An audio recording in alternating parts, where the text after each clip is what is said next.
شارع استقلال من اكبر واهم الشوارع في اسطنبول. الشارع ده مليان محلات تجاريه طبعا وسياحيه ومطاعم. تقدر تشتري من اكبر الماركات العالميه اللي موجوده في الشارع دوت. في محلات للملابس، محلات اكسسوارات، محلات رياضيه، محلات سي دي موسيقى، محلات عباره عن مقاهي تقدر تشرب فنجان قهوه بتاعك، فيها محلات شاورما. المكان اكتر من رائع. الشارع على طول زحمه، مليان ناس وفرق موسيقيه في الشارع. اهم ما في الموضوع ان المكان دوت او الشارع دوت قريب جدا من مكان اقامتك لو انت تبقى في ميدان التقسيم. كمان في ترام في الشارع دوت. ركوبه للنزهه، مش ان هو ياخدك في حته، هو انت تتفسح وتشوف الشارع كله من خلال ركوبك للترام دوت لو انت مكسل انك انت تمشي.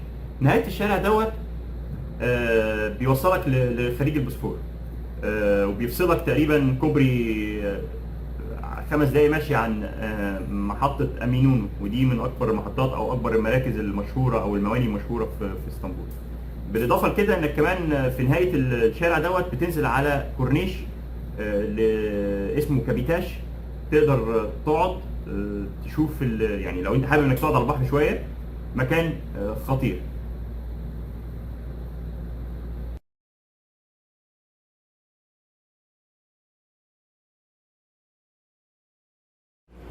في بداية الشارع هنلاقي محلات الورد على اليمين. المحلات دي خلي بالك منها لأنها غالية شوية وممكن يحصل استغلال. كمان في بداية الشارع على الشمال محلات شاورما كثيرة جدا. شاورما هي الوجبة المتعارف عليها هناك في اسطنبول. محلات شاورما كتير جدا في كل مكان. كمان عصير العيران ما تنساش تشربه بعد الشاورما. العصير ده مشهور جدا هناك. بندخل في الشارع شويه بنلاقي محل اسمه سميت، ودي سلسله محلات مشهوره جدا بتاعت حلويات والسميت بالمصري. كمان هنلاقي لو انت ما فطرتش في الفندق بتاعك في محل مادو. مادو من اكتر المحلات او سلسله المطاعم في اسطنبول، تقدم لك فطار تركي جميل. الايس كريم بتاعهم حلو جدا. كمان في الشارع مطاعم كتير جدا بتقدم الاكل التركي، وحقيقه الاكل التركي قريب شويه من الاكل العربي او الاكل المصري. يعني بتلاقي لحوم، مشويات، بتلاقي مكرونه بشاميل، بتلاقي ورق عنب. معظم الحاجات دي موجوده. المطاعم كتير قوي، بس اشهر المطاعم اللي موجوده في الشارع دوت مطعم بركات، وده بتاع شاورما ومميز جدا في نص الشارع تقريبا. ومطعم المدينه. مطعم المدينه من افخم المطاعم اللي موجوده في اسطنبول، وليه سلسله مطاعم في كل حته. المطعم دوت ليه ميزتين. اول حاجه ان الاكل بتاعه رائع. تاني حاجه ان كمان وانت قاعد ممكن تلاقي جنبك فنانين لانه مشهور. ممكن تلاقي فنانين عرب وفنانين اتراك. تكلفته عاليه شويه، بس مطعم يستحق انك انت تاكل فيه. في الشارع كمان في ماكدونالدز، وكمان في بيتزا هات لو انت من محبي الاكل التيك اواي السريع. الاهم هو محلات الحلويات. محلات الحلويات موجوده برضو، واهمها في محل اسمه سويتس في بدايه الشارع. المحل ده مش الارخص ولكنه الافضل في الطعم. ما تنساش طبعا محل شوكولاته. في محل اسمه بيرا المشهور ده.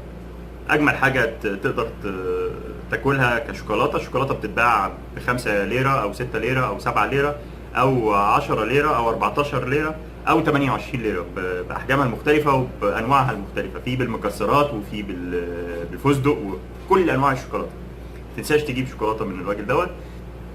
كمان هنلاقي في الشارع طبعا محلات الملابس، ودي اهم ما في الموضوع. محلات الملابس لبراندز عالميه كلها موجوده.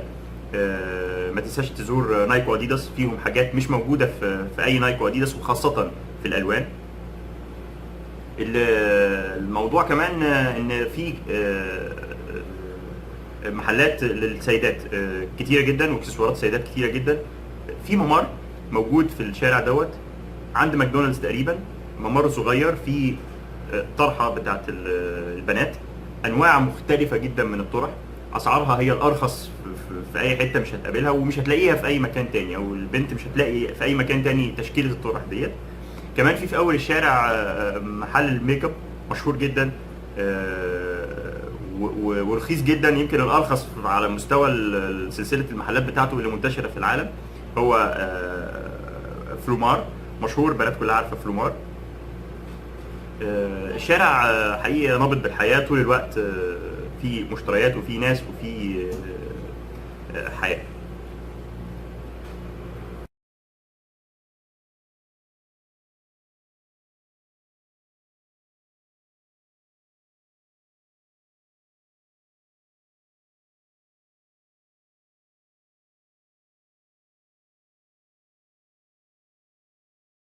ما تنساش محل ديفيكتو، ده من اكبر المحلات او اشهر المحلات حقيقه في الملابس الجلديه.